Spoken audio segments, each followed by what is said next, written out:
1 Samuel chapter 10. Then Samuel took a flask of oil and poured it on Saul's head and kissed him, saying, "Has not the Lord anointed you leader over his inheritance? When you leave me today, you will meet two men near Rachel's tomb at Zelzah on the border of Benjamin.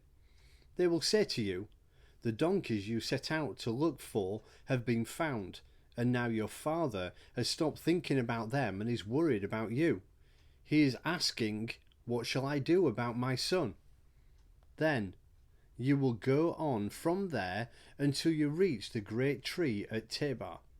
3 men going up to God at Bethel will meet you there. One will be carrying 3 young goats, another 3 loaves of bread, and another a skin of wine. They will greet you and offer you 2 loaves of bread, which you will accept from them. After that, you will go to Gibeah of God, where there is a Philistine outpost. As you approach the town, you will meet a procession of prophets coming down from the high place with lyres and tambourines, flutes and harps being played before them, and they will be prophesying. The Spirit of the Lord will come upon you in power, and you will prophesy with them, and you will be changed into a different person. Once these signs are fulfilled, do whatever your hands find to do, for God is with you. Go down ahead of me to Gilgal. I will surely come down to you to sacrifice burnt offerings and fellowship offerings.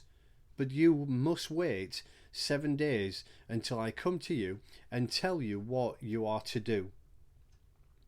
As Saul turned to leave Samuel, God changed Saul's heart, and all these signs were fulfilled that day. When they arrived at Gibeah, a procession of prophets met him.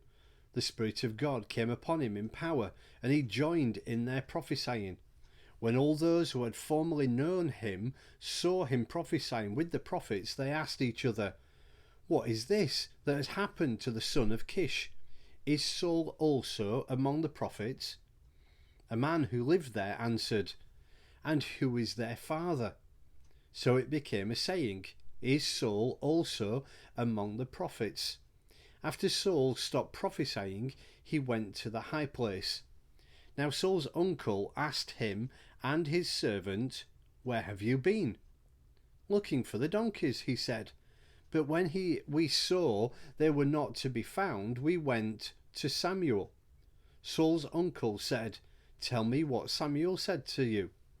Saul replied, "He assured us that the donkeys had been found." But he did not tell his uncle what Samuel had said about the kingship. Samuel summoned the people of Israel to the Lord at Mizpah and said to them, "This is what the Lord, the God of Israel, says. I brought Israel up out of Egypt, and I delivered you from the power of Egypt and all the kingdoms that oppressed you. But you have now rejected your God, who saves you out of all your calamities and distresses. And you have said, 'No, set a king over us.' So now present yourselves before the Lord by your tribes and clans." When Samuel brought all the tribes of Israel near, the tribe of Benjamin was chosen. Then he brought forward the tribe of Benjamin clan by clan, and Matri's clan was chosen. Finally, Saul, son of Kish, was chosen. But when they looked for him, he was not to be found. So they inquired further of the Lord, "Has the man come here yet?" And the Lord said, "Yes, he has hidden himself among the baggage." They ran and brought him out, and he stood among the people. He was a head taller than any of the others. Samuel said to all the people, "Do you see the man the Lord has chosen? There is no one like him among all the people." Then the people shouted, "Long live the king!" Samuel explained to the people the regulations of the kingship. He wrote them down on a scroll and deposited it before the Lord. Then Samuel dismissed the people, each to his own town. Saul also went to his home in Gibeah, accompanied by valiant men whose hearts God had touched.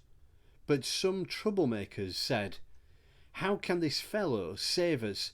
They despised him and brought him no gifts, but Saul kept silent.